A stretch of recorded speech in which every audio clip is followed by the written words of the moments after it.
ఏదైతే wallet park సంబంధించి నేను ఇందాక ఒక రెస్టారెంట్కి వెళ్తే అక్కడ దానికి సంబంధించి చాలా వరకు కొన్ని రూల్స్ అండ్ రెగ్యులేషన్స్ ఉన్నాయి సార్. సో ఎందుకు కొన్ని సార్లు కూడా మీరు అట్లా అని ఇక్కడ పార్కింగ్ చేసుకోండి అక్కడ పార్కింగ్ చేసుకోండి అని చాలా వరకు అంటుంటారు. ఎందుకు సార్ అట్లా?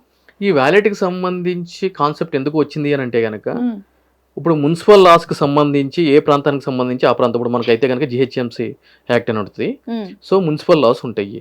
దానికి సంబంధించి ఏదైనా సరే ఒక వాణిజ్యపరమైన అంటే కమర్షియల్ యాక్టివిటీ నడిపిస్తున్నటువంటి ఏ సంస్థ అయినా కూడా వాళ్ళకి సంబంధించి సముచితమైన పార్కింగ్ స్థలం ఉండాలి. ఫైర్ ఇంజన్ సెట్ బ్యాక్స్ అనేది క్లియర్ గా ఉండాలి. ఫైర్ ఇంజన్ సదరు వాణిజ్య సముదాయము చుట్టూరు కూడా ఏదైనా సరే అగ్ని ప్రమాదం జరిగినప్పుడు చుట్టూరు కూడా తిరిగి రావడానికి అనువైనటువంటి స్థలం ఉండాలి అని చెప్పని కొన్ని లాస్ అనేవి పొందుపరిచి ఉన్నాయి. కానీ ఇక్కడ ఏం జరుగుతుంది అని అంటే గనక వీటిలన్నిటిని తొంగలో తొక్కి ఈ పార్కింగ్ వాణిజ్య సముదాయం ఒక దగ్గర ఉంటుంది, పార్కింగ్ మేము వేరే దగ్గర తీసుకున్నాము అని చెప్పని అక్కడ ఒక కొంతమంది 4-5 పెట్టి వ్యాలెట్ పార్కింగ్ అని చెప్పి పెడతా ఉంటారు. మీకు రద్దీగా ఉంటుంది రోడ్డు. వెళ్ళి అక్కడ ఆగగానే ఒకడు వచ్చి ఒక టోకెన్ మీ దాంట్లో పెట్టి, లేదు అని అంటే కనుక వాట్సాప్ లో ఒక నెంబర్ చెప్తే దానికి ఇప్పుడు వాట్సాప్ సిస్టమ్ వచ్చింది, మీరు ఇట్లా సెండ్ అని చెప్పాను కానీ మీకు తీసుకుని వస్తారు. సిస్టమ్ పెట్టి మీ వెహికల్ తీసుకుని వెళ్ళి వాడు కొద్దిగా ముందుకెళ్ళి రోడ్డు పక్కన ఆపుతాడు. ఓకేనా? లేదంటే కనుక పక్కన ఏదైనా ఒక స్థలం తీసుకుంటే ఆ స్థలంలో పెడతాడు. లేదంటే కనుక ఎక్కడో ఇంకా వాడి ఇష్టం, వాడు ఎక్కడైనా సరే పెడతాడు. సో అందుకు వ్యాలెట్ పార్కింగ్ అనే వ్యవస్థ వచ్చింది. అయితే దీనికి సంబంధించి ఒక ప్రాపర్ ప్రొసీజర్స్ రూల్ ప్రొసీజర్స్ ఏమైనా ఉన్నాయా అని అంటే కనుక ఈరోజు అటువంటి వ్యాలెట్ పార్కింగ్ సదుపాయం కల్పించేటువంటి సంస్థ అంటే అది హోటల్ కావచ్చు, ఫంక్షన్ హాల్ కావచ్చు, మరే ఇతరదైనా కూడా షాపింగ్ మాల్ కావచ్చు, ఏదైనా కావచ్చు. ప్రమాదం ఏం జరుగుతుంది అని అంటే కనుక ఇక్కడ మీరు వ్యాలెట్ ఇస్తారండి, వాడు ఆ వెహికల్ తీసుకుని వెళ్ళి ముందు పెడతాడు. మీరు ఒక 1 అవర్ 1.5 అవర్ లోపల రెస్టారెంట్లో తింటారు, బయటకు వస్తారు, మీకు కీస్ ఇస్తాడు, మీరు వచ్చేస్తారు. మీ బండికి స్క్రాచెస్ పెడతాడు వాడు, రైట్? మీరు వచ్చి రెస్టారెంట్ యజమానిని ఫస్ట్ అడిగేంత టైం మీకు ఉండదు. సరే అడిగారు అనుకోండి, మాకేం సంబంధం సార్, మాకేం సంబంధం, స్క్రాచెస్ ఉంటే కనుక మీరు అప్పుడే చూడాలి కదా అని చెప్పని అంటారు. మీరు ముందు ఫోటో తీసుకోవచ్చు కదా, మాకు ఎటువంటి సంబంధం ఉండదు అని అంటారు. సో ఈ విధంగా ప్రభుత్వాలు ఏం చేస్తున్నాయి అని అంటే కనుక కళ్ళు మూసుకుని వీళ్ళు ఇచ్చే లంచాలకి అలవాటు పడిపోయిన అధికారులు ఈ విధంగా వ్యాలెట్ పార్కింగ్ చేయడానికి వాళ్ళకి అనుమతులు ఇస్తున్నారు. అసలు ఆ విధానం తప్పు, మాటికి తప్పు ఆ విధానం. మీరు వెళ్లాల్సిన ప్లేస్తో సముచితమైన పార్కింగ్ కల్పించలేనప్పుడు అటువంటి వాణిజ్య సముదాయానికి మీరు పర్మిషన్ ఇవ్వకూడదు రన్ అవడానికి. కానీ ఇస్తున్నారు ఏదో పక్కన చూపిస్తే సరే ఇది అయిపోతుంది. మెజారిటీగా ఏం జరుగుతుంది తెలుసా? నాకు నా ఫ్రెండ్కి అనుభవం ఏంటంటే వ్యాలెట్ పార్కింగ్ ఇచ్చారు, స్టెప్ని దొంగతనం చేశారు. Yes, exactly. మెజారిటీ వినియోగదారులు ఎవరైతే ఉంటారో అంటే వ్యాలెట్ పార్కింగ్ ఇచ్చే వాళ్ళ గురించి మాట్లాడుతున్నాను.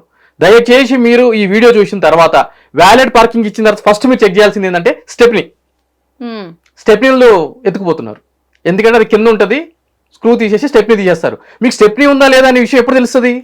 కారు సర్వీసింగ్ ఇచ్చినప్పుడు తెలుస్తుంది. సో మా ఫ్రెండ్ ఈ విధంగానే ఒక రెస్టారెంట్లో వ్యాలెట్ పార్కింగ్ ఇస్తే ఇచ్చిన 25 రోజుల తర్వాత సర్వీసింగ్ ఇస్తే స్టెప్నీ లేదు. అంటే సార్ ఇక్కడ స్క్రాచెస్ పెట్టడం కానీ స్టెప్నీలు తీసుకెళ్ళడం కానీ ఏమొస్తుంది సార్ అక్కడ వాళ్ళకి? ఏమొస్తుంది అని అంటే కనుక ఇప్పుడు అనుభవం లేనటువంటి డ్రైవర్లు అపాయింట్ చేసుకుంటారు పార్ట్ టైం కింద. వాడికి 5,000-6,000 ఇస్తారు. వాడికి కాదుగా కారు, వాడికి దొరికిందే మోకా అని చెప్పని వాడికి డ్రైవింగ్ అంతా మీ కారు మీద నేర్చుకుంటాడు, గుద్దుతాడు, స్క్రాచెస్ పెడతాడు, అన్ని పెడతాడు. ఇంకా పోతే ఏమంటారు స్టెప్నీ వల్ల ఏమవుతుందా? ఇప్పుడు పెద్ద వెహికల్ కి సంబంధించి స్టెప్నీ అంత ఎంతో తెలుసా అండి? 30,000, 50,000, 75,000, ₹1,00,000 స్టెప్నీ. కారు యొక్క మోడల్ని బట్టి స్టెప్నీ ప్రైస్ ఉంటుంది. తక్కువనా? దాంట్లో సగానికి అమ్మినా ₹20,000 కొత్త స్టెప్నీ అంటే వాడరు కదా, పక్క పెడతారు. ₹20,000 టైర్ ని 10,000కి అమ్ముకుంటారండి. తక్కువ అదేమన్నా? రైట్. అదేవిధంగా కారులో ఉన్నటువంటి ఛార్జెస్ కానీ మైన్యూర్ థింగ్స్ కానీ లేదు అంటే కనుక ఇంటి కీస్ పెట్టారనుకోండి, వాడు దాన్ని ఏం చేస్తాడు? కాపీయింగ్ చేస్తాడు. కాపీయింగ్ చేసి మీ దాంట్లో GPS డివైస్ పెడతాడు, మీ కారులో చూసుకుంటాడు. మీరు లేని సమయంలో వెక్కి చేసి ఆ కీస్ తీసుకుని దొంగతనం చేస్తాడు. చాలుగా. లేదు అని అంటే కనుక ఇప్పుడు నాలాంటి పర్మనెంట్ పర్సన్స్ ఉంటారు, నేను వ్యాలిటీను. ఎందుకు తెలుసా? ప్రభుత్వాల మీద, అవినీతి మీద, అన్యాయాల మీద, అక్రమాల మేము మాట్లాడతా కదా. వ్యాలిటీ ఇస్తే ఏం చేస్తారంటే కనుక నేనంటే పడినోడు కొంతమంది అధికారులు ఉంటారు, వీడిని ఎట్లా ఇరికించాలని చెప్పని ఆ వ్యాలెటోడికి ఒక చిన్న గంజాయి ప్యాకెట్, హెరాయిన్ ప్యాకెట్ ఇస్తారు, తీసుకొచ్చి నా సీట్లో పెడతాడు వాడు. వెనక మీరు చెక్ చేసుకుంటారా? వ్యాలెట్ తీసుకునే ముందు సీట్లు, కింద డాష్ బోర్డులు, మ్యాట్లన్నీ చెక్ చేస్తారా? అంత టైం ఏమి ఉండదు అక్కడ. లేదంటే కనుక ఒక నాటు తుపాకీ పెడతాడు, బీహార్ నుంచి తీసుకుని వచ్చి అక్కడి నుంచి తీసుకుని వచ్చావు ఉంటుందా? నేను ఇక్కడ నుంచి ఆ వ్యాలెట్ తీసుకోగానే వాడు చెప్తాడు సార్ బయలుదేరింది వెహికల్ అని చెప్పని. ముందు చెక్ పోస్ట్ దగ్గర చెకింగ్ జరుగుతుంది, నాకాబందీ ఆపుతారు, వెహికల్ చెక్ చేయాలంటారు, కెమెరా ఆన్ చేస్తారు, సీట్లోకి వెళ్ళి వెపన్ తీస్తారు, లేదంటే కనుక గంజా ప్యాకెట్ తీస్తారు, లేదంటే హెరాయిన్ ప్యాకెట్ తీస్తారు. చెప్పండి ఇప్పుడు ఏం చెప్తారు? ఆల్రెడీ ఇష్యూస్ జరిగాయా సార్? జరుగుతాయి, నాకు తెలుసు కదా, ఇట్లా ఎంతో మంది ఇరికిచ్చారు. ఓకే, నేను అదే చెప్తున్నాను, బీయింగ్ ఎన్ అడ్వకేట్ గా నాకు తెలుసు ఇటువంటి జరుగుతాయి. అంటే అధికారులు కానీ పడినటువంటి వ్యక్తులు కానీ రాజకీయ కుట్రలు కానీ ఏ విధంగా జరుగుతాయో నాకు తెలుసు. అన్నిటిని నేను ఆపలేను, బట్ కొన్నిట్లయితే కనుక ఒళ్ళు దగ్గర పెట్టుకుని ఉండాలిగా. ఇప్పుడు చెప్పండి, ఇప్పుడు నేను చెప్పిన కాన్సెప్ట్ జరుగుతుందా జరగదా? జరిగినప్పుడు ఏం చేస్తారు చెప్పండి? సీరియల్ కాన్సెప్ట్ లాగా ఉంది సార్, ఆ సినిమా సీరియల్లో ఉంటాయి కదా ఇవన్నీ, అలా అనిపిస్తుంది. ఇది అబ్సల్యూట్లీ జరుగుతుంది ఇది. ఓకే. సో ప్రముఖమైన వ్యక్తులకి అదే విధంగా ఏదైనా గొడవలో ఇన్వాల్వ్ అయిన వ్యక్తులకు నేను చెప్పేది ఏంటంటే దయచేసి ఎక్కడికైనా వెళ్తున్నప్పుడు వ్యాలెట్లు ఇవ్వద్దు. టేకప్ చేశారా ఎప్పుడైనా ఇలాంటి కేసులు? చేశాను, ఎందుకు చేయలేదు? 100% టేకప్ చేశాను. ఓకే, చేశాను. అంటే నేను ఇంత పగడ్బందీగా ఎందుకు చెప్తున్నాను అని అంటే కనుక నేను చేశాను కాబట్టి. వాళ్ళు వీడియో చేస్తారు, వీడియో రికార్డింగ్ చేస్తారు, మీకు వెపన్ కనిపిస్తుంది, మీడియాకి దొరికిందే. వీడు అన్నిటి మీద నోరెక్కువ వాడతాడు, అన్నిటి మీద ముందు వస్తాడు, దొరికాడు వీడు, అయిపోయింది వేసుకుందాం అని చెప్పని పెద్ద పెద్ద స్క్రోలింగ్లు వేస్తారు నా మీద. పెద్ద పెద్ద స్క్రోలింగ్లు, నా వర్షన్ వినరు, అసలు ఏమీ వినరు. ఇదంతా ఎప్పుడు తెలియాలి? ట్రయల్లో తెలియాలి. అప్పటి వరకు నాకు చించేస్తారు కదా, అయిపోయాయి కదా, దండ మీద కూడా ఆరేస్తారు. కొద్దిగా వీక్ పర్సనాలిటీ ఉన్న వాళ్ళు అయితే కనుక సూసైడ్ చేసుకుని చచ్చిపోతారు. ఇది ఎప్పటి నుంచి మొదలెట్టేవరా, ఇది ఎప్పటి నుంచి చేస్తున్నావురా అని చెప్పని. మీకు అంతెందుకు, సెర్చ్ వారెంట్ అని అర్ధరాత్రి అరెస్ట్లు అని చెప్పని పోలీసులు వాళ్ళు ఇంటికి వస్తే చాలా జాగ్రత్తగా కెమెరాల మధ్య మాత్రమే సెర్చ్ వారెంట్ చూసుకుని కెమెరాలతోటి మాత్రమే వాళ్ళు ఇల్లు సెర్చ్ చేయాలి. లేదంటే సినిమాలు చూపించినట్టే అదే జరుగుతుంది. ఇది దొరికింది అది దొరికింది అని చెప్తారు, ఇమ్మీడియట్లీ అయితే అరెస్ట్ చేస్తారు. 90 రోజుల వరకు పీటీ వారెంట్ అది ఇది చేసి ఇష్టం వచ్చినట్టు తిప్పుతా ఉంటారు. 100 రోజుల తర్వాత నా మాట ఎవడింటాడు, అప్పుడు 100 టాపిక్లు వస్తాయి, ఎన్నో తీరాబాయ్ అని చెప్పి. కానీ అప్పుడు జరగాల్సినంత జరిగిపోతుంది. సో వ్యాలెట్ ఇచ్చేటప్పుడు మెయిన్ ప్రాబ్లం ఒకటి స్టెప్ని, స్క్రాచెస్, ఇటువంటివన్నీ చేయడానికి. అంటే గంజాయి పెడతాడా, వెపన్స్ పెడతాడా, ఏంది ఇవన్నీ పెట్టడానికి జీపీఎస్ ట్రాకింగ్స్ పెడతారు, మనం ఎక్కడికి వెళ్తాం ఏంటి అని చెప్పని.